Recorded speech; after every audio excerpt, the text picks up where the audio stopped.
Hey now, ladies and gentlemen. Hey now, and hey now. Welcome to Over the Line Hot Takes. Not a good afternoon for me. I almost canceled this episode of Hot Takes. I am, no pun intended, I'm hot. I'm pissed off because of this ridiculous dog that I'm dealing with. I talked about it on the show, as I do most things when I get on here.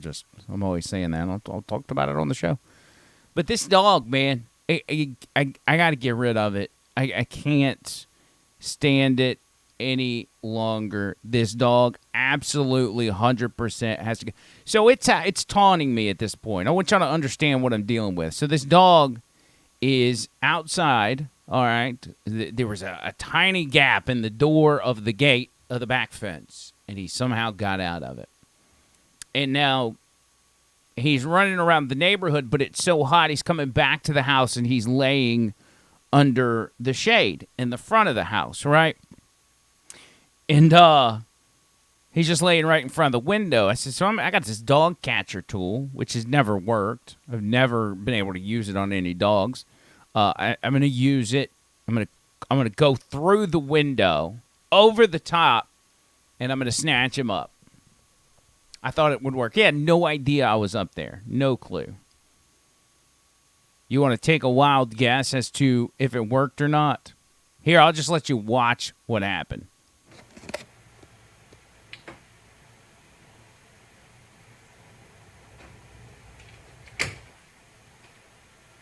Look at him. Look at his stupid little face. I want you to look at his stupid little face right here. Hold on. I'm going to have to change the camera angle. Oh, my God. Look at it. Look at him right there. Just staring at me. Y'all can't see it on your screen. Let's see if I can make it a little smaller. You see him right here? Look at this dumb little face down in the corner. Just living his best life. Not worried about me. I'm telling y'all. This was back in the day. I don't remember what they would have done back in the day, but I'm just... That dog's got to go. It's not my dog, but I'm tired of dealing with it. So if y'all want a Shiba Inu that's mildly stupid, I'm trying not to use the R word, but that's basically what he is. He's an R word. Vapor Forge bringing you this part of the show. Don't let me forget about those guys. All your vaping needs, 205-874-9010 if you need the number. 4673 Highway 280 right there. Proud sponsors of Over the Line.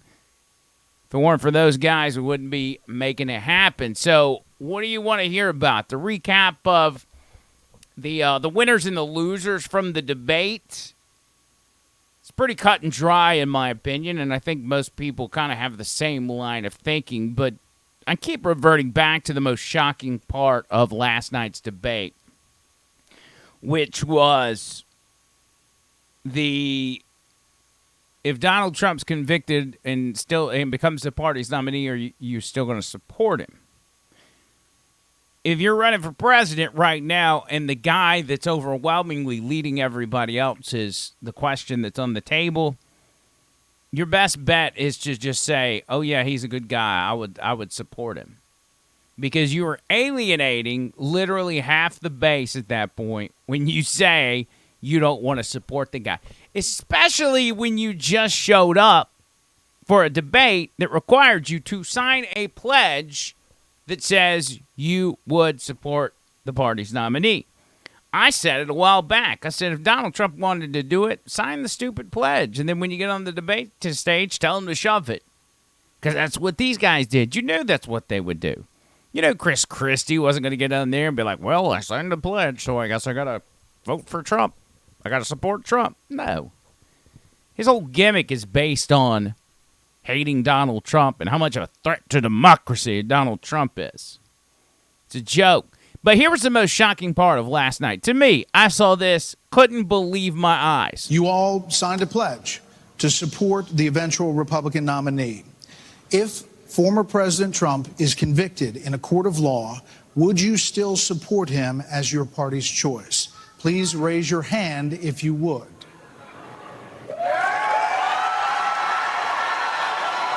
That's what is shocking to me. There's so much happening in this frame, first of all. And we'll go through the progression real quick. Here, we'll back it up, and we'll just start back from the hand raising. Raise your hand if you would.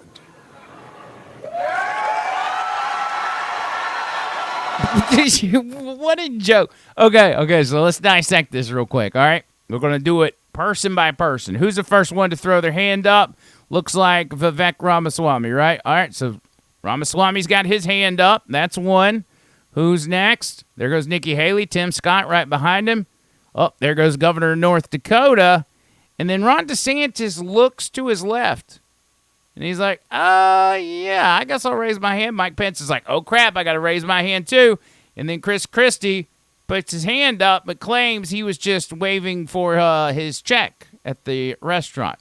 Asa Hutchinson's, however, he held his own, and he said, no, I told you I wasn't going to support the guy. He was the only one that didn't raise his hand. My question is, and this is where the winner and the loser comes in. The loser in this debate is by far Ron DeSantis.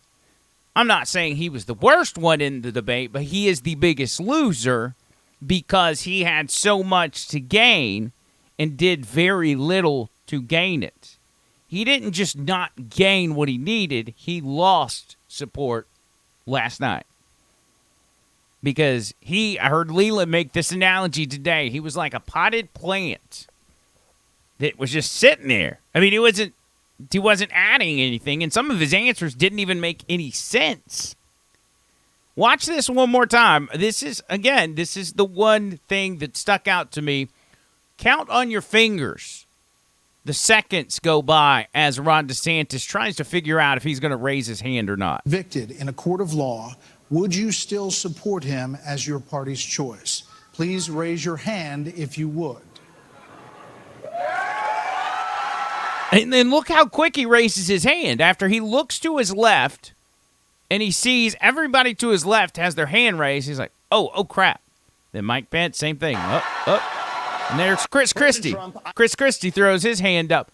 Now, they ask Chris Christie, hey, we thought you didn't support Trump. He's like, oh, no, I didn't mean that. I was just kind of waving it off like, no, I wouldn't support Trump. But he definitely raised his hand. I don't think any of these guys had a clue as to what they were doing on the debate stage other than Vivek Ramaswamy, who was probably the winner. As you know, yesterday's podcast was about this guy and my suspicions that I have about Ramaswamy. And I still have those suspicions. Nothing changed last night after the debate. The only thing I took away from Ramaswamy was he's smooth. He's a smooth talker. He's saying all the right things. Does he mean those things? God, I hope so. Because he could be a future... He looks more like a presidential candidate than Ron DeSantis does right now. He looks more like a presidential candidate than any of the guys on the stage right now.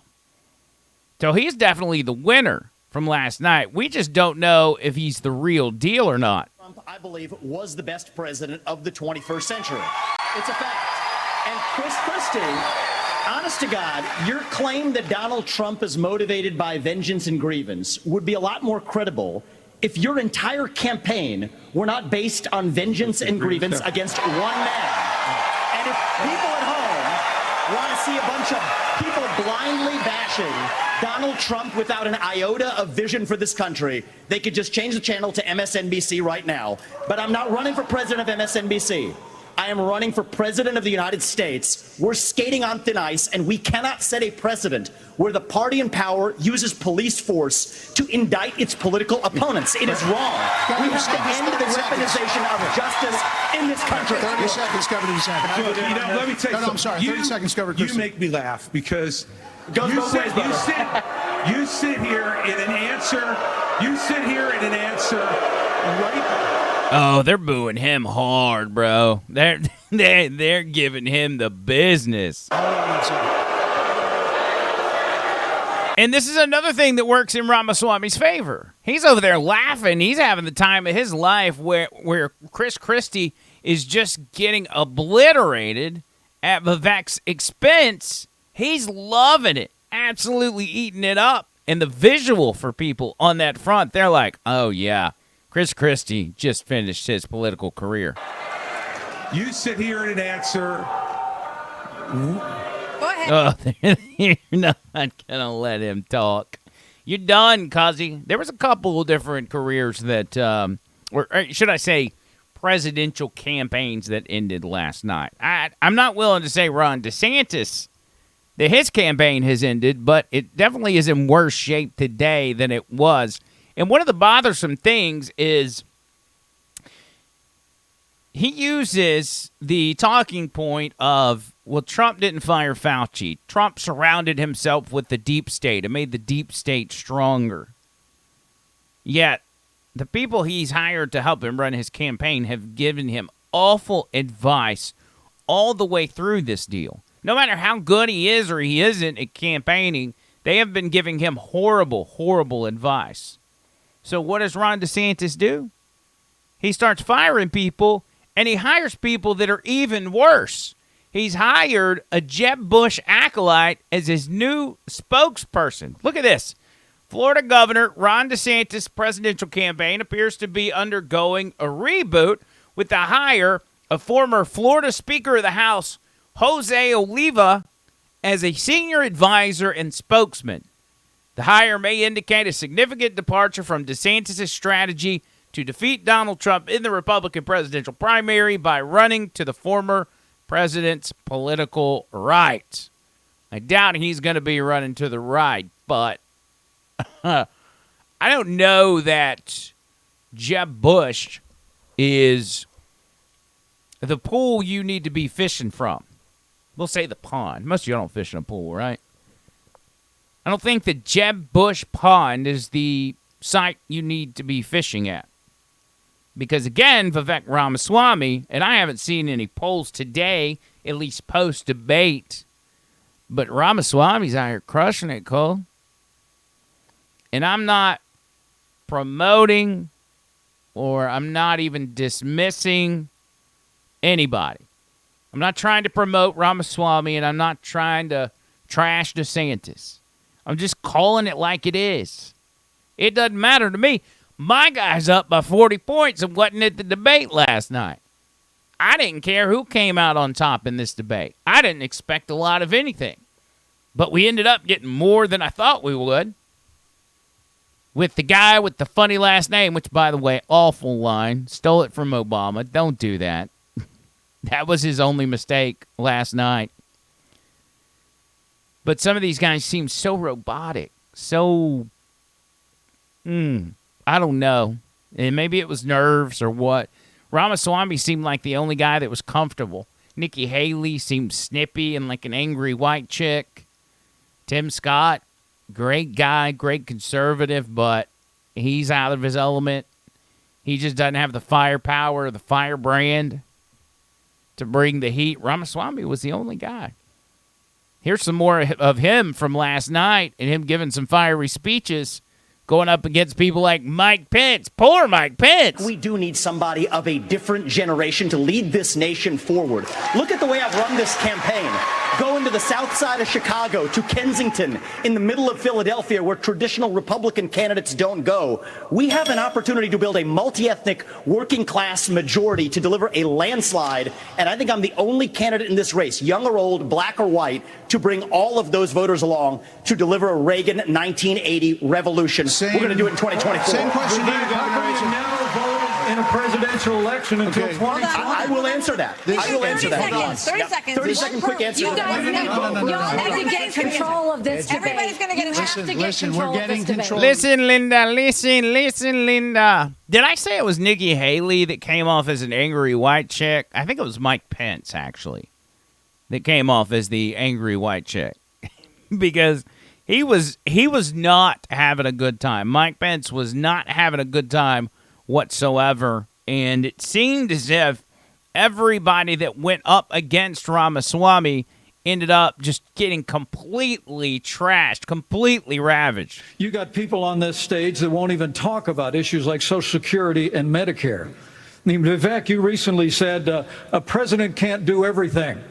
Well, I got news for you, Vivek. I've been in the hallway. I've been in the West Wing. A president of the United States has to confront every crisis facing America.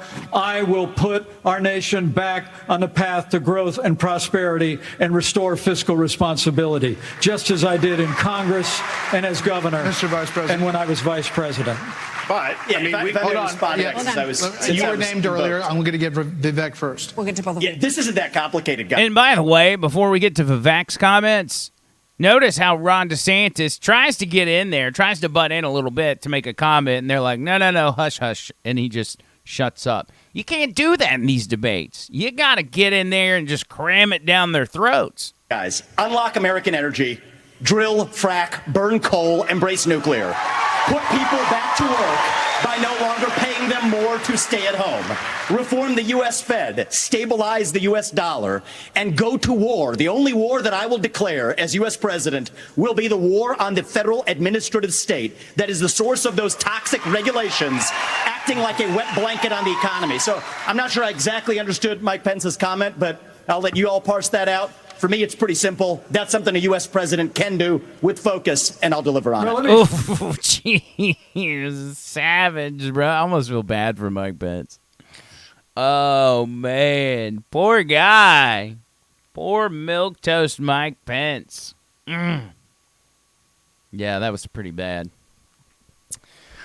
Pretty bad for Mike Pence. What a fall from grace, too. I mean, we all liked Mike Pence, and we thought he was actually a really good fit for vice president. And, you know, he was kind of that cool, calm, collected conservative that was going to kind of anchor Trump down. We all knew Trump was a loose cannon going into 2016. We voted for him anyway because we thought that's what we needed. We needed the bull in the china shop. But that bull needed, what do you call him, a matador? He needed a rodeo clown. That's what he needed. And so Mike Pence was that rodeo clown. But he turned out, in the end, on a day we recall as January 6th, he turned out to be just a regular clown. That moment, he was fine. He was fine up until that moment, and he wrecked everything. Because it was just days before January 6th, he was in Georgia preaching to a crowd how the election had been stolen and that they were going to do something about it. And he gets up there, I don't have the power to do anything. Well, then why are we going through the process of allowing senators and representatives to come to the floor and make a speech on how they object? What's the point of that? And why did after that Congress went and changed the rules on the powers that the vice president has when counting the electoral votes?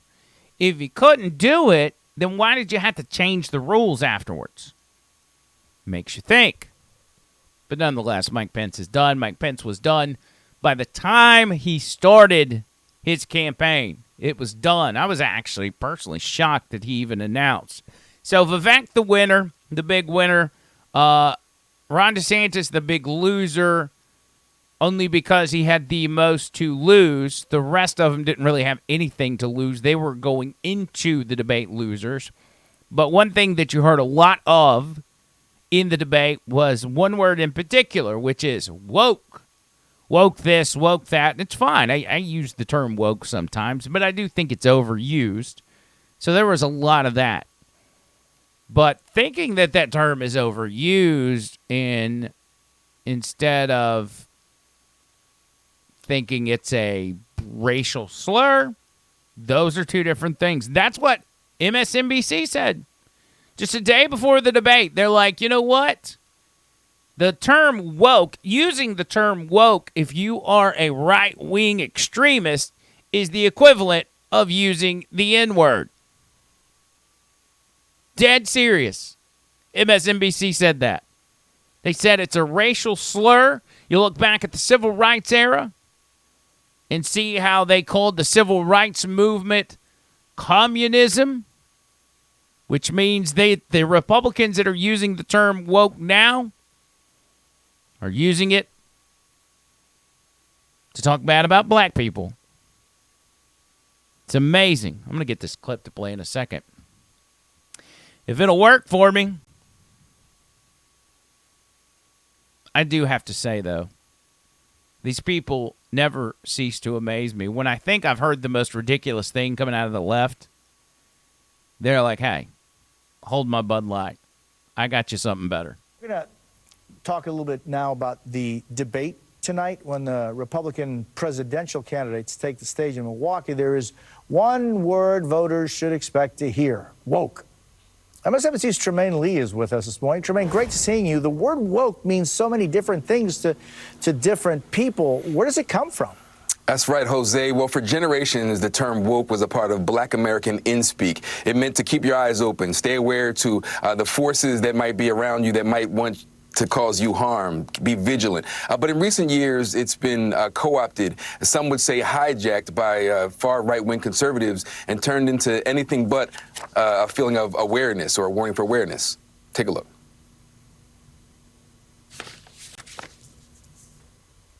And I think by now, you've probably heard it. This woke ideology. Weak and woke.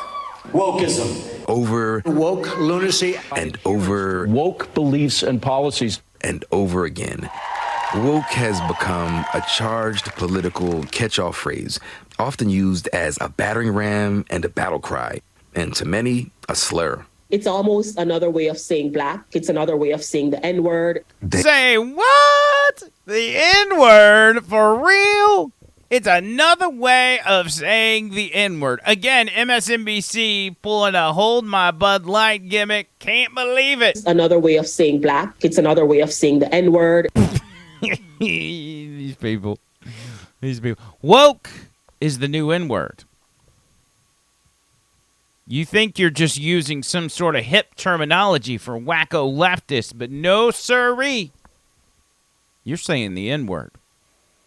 So as many times as woke was said on the GOP debate last night, I think there's only one thing we can do at this point, and that is cancel Fox News. That's it. We just got to outright cancel them. Now, I do have to correct something I said last night. I said we got a notice from Fox News at the radio station saying that we couldn't play more than 3 minutes and we had to credit Fox News every time we played a clip or anything like that. Sounded like a very Fox News thing to do. Actually, that came from corporate, like from my company. So they just didn't want to get sued. It makes more sense for them to do it. I thought Fox News was doing it, which seemed a bit ridiculous that they would be so antsy about exclusively keeping their stuff. But whatever. I don't think they're missing out on much because I don't know that the ratings are going to be that good, at least in comparison to former debates that have Donald Trump in them. It'll be interesting to see. Maybe we'll know in the next couple days. Now, on the other hand, you heard MSNBC saying the word woke is essentially the N-word. If you think that's a crazy take, how about the take from CNN panelists who thought that everybody would be watching the debates, but nobody would really be watching this counter-programming on Twitter where Tucker Carlson was going to be interviewing Donald Trump. This guy, whatever his name is, Bakari Sellers, thought that nobody's going to watch Tucker and Trump on Twitter. Of course, none of this wants to work for me now. Let me play you this guy literally talking out his backside, which when you do that on national TV, it's got to be quite embarrassing to be bent over backwards on live TV in front of everybody. Let's see if we can get this right this time. Come on, computer. Let's go, baby. No, he's not there, probably having an opportunity to win the debate. And then the third tier is going to be those individuals who actually have some fortitude, who stand up against Donald Trump. And those two individuals right now are only Asa Hutchinson and Chris Christie. Okay, he's predicting who's going to win the debate, and he says it's going to be Asa Hutchinson and Chris Christie. So I think those are the three tiers of individuals who have an opportunity to win tomorrow night. And just for the record, Donald Trump's counter-programming is horrible. I don't think anybody's going to be watching Tucker Carlson on Twitter or X or whatever it's called now. And I don't think anybody's going to be responsive to his quote-unquote counter-programming. Yeah, nobody's going to be watching that. Nobody at all. I bet you. As a matter of fact, while we're doing this, let's just go ahead and look up the current numbers because I'm sure they're super, super low right now that hardly nobody's seen it. Let's look. Tucker Carlson, Donald Trump. Oh, here it is. All right. So far, it's got 234 million views, which is about, what is that? About 2/3 of the entire country, 3/4 of the entire country. 180 retweets, 180,000 reposts, 17,000 quote tweets, 688,000 likes, and 57,000 people have bookmarked it. I don't even know what bookmarking something on Twitter means, but 57,000 people have done it.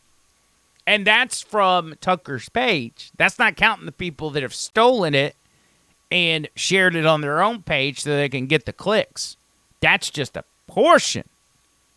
So needless to say, Tucker and Donald Trump won. Is Donald Trump the first person in history to win a debate that he didn't show up to? Has that happened in the past? If it has happened in the past, it was probably a debate from 2016 where Donald Trump didn't show up in Iowa, if I had to guess. Here's a little sample. You've probably seen this already, but a sample of some of the stuff from Tucker and Trump. And think someone else has got to be running the government. Well, somebody else has to be.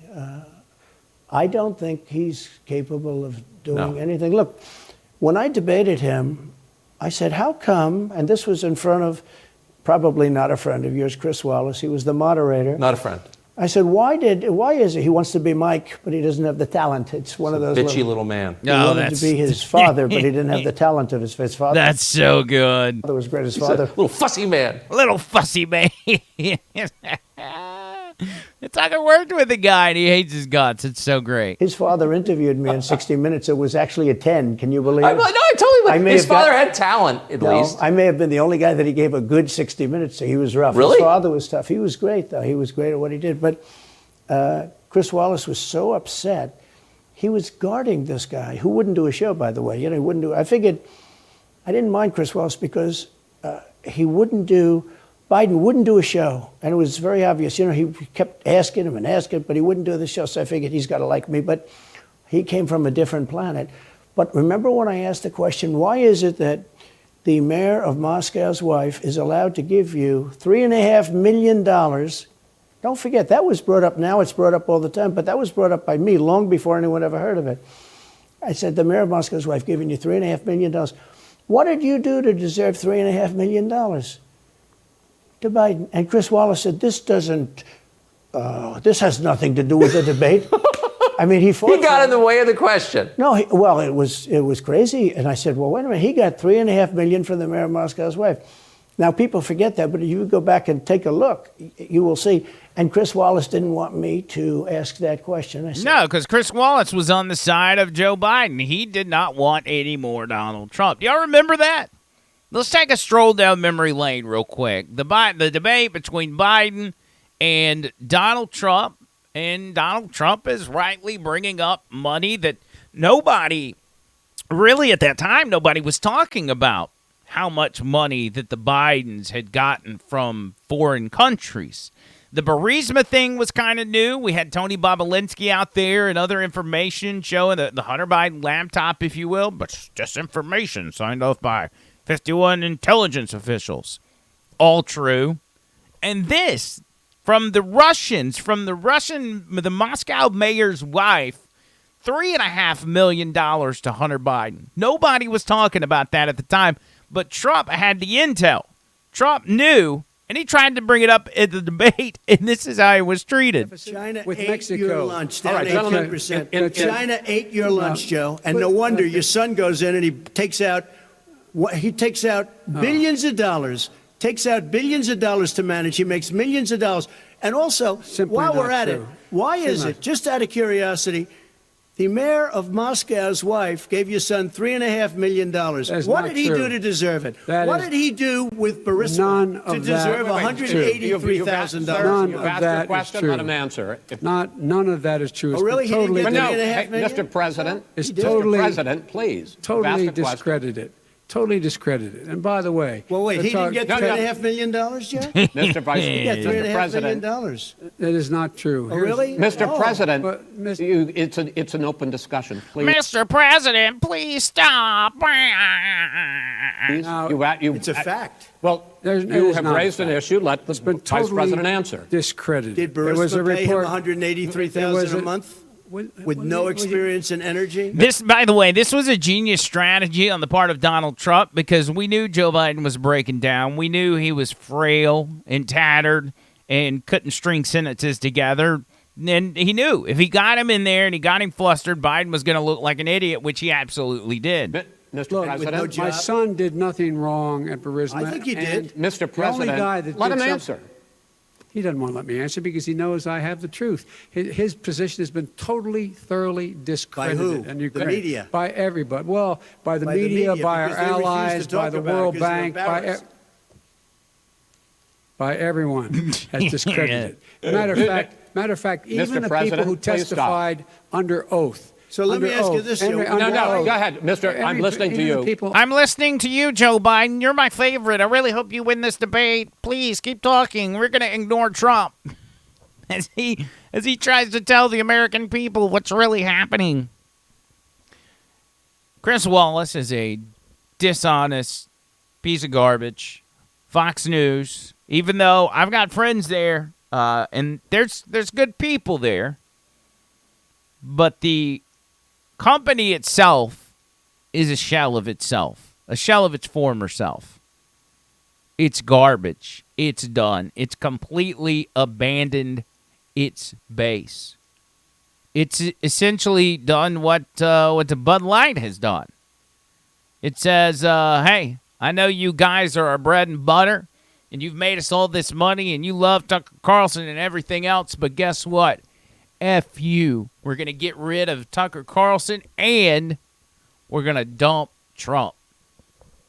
Let me know how that works out for Fox News in the long run. As a matter of fact, there was, I don't even know if I've got the story, but who was it? OAN, instead of discussing the debate in real time, obviously Fox News had the exclusive rights to it, they reached out to Tucker Carlson and asked if they could air the episode of Trump and Tucker Carlson on their show, Real America's Voice. That's what it was.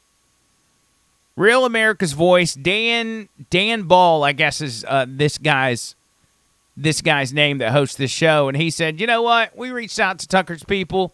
We said, hey, could we use your interview for our programming? Oh no, it is OAN. My bad. He said, hey, can we use your interview for our programming? We just want to play it in its entirety. They're like, yeah, sure, go ahead. Literally ends the show and says, y'all enjoy Tucker and Trump. Listen to this. This is fantastic. Because you have a treat. Right now, I'm going to shut up, and you are going to see the Trump-Tucker interview that is broadcasting live over on Twitter or X right here on One America News. Tucker granted us, I think we're the only ones, permission to air this. So forget the debate. Watch Tucker and Trump, and we'll see you tomorrow night. No, that's so good. That is so good. That's a way to stick it to them. I like that. I like that business model. I like what you guys are doing over at OAN. I got to watch more of that. Anyway, thank you all for checking out this episode. Make sure you show some love by leaving a comment, leaving a like, sharing with your friends, family. Subscribe to us on all the platforms, whether it's YouTube, Rumble, Apple Podcasts, Spotify, so you don't miss an episode of Over the Line. We do them every Tuesday, Wednesday, and Thursday. And, I mean, we try to. I almost missed this one because of that stupid dog. Anyway, we'll be back with the new hot takes coming up on Tuesday. Y'all have a good weekend. And until next time, see you, cuz.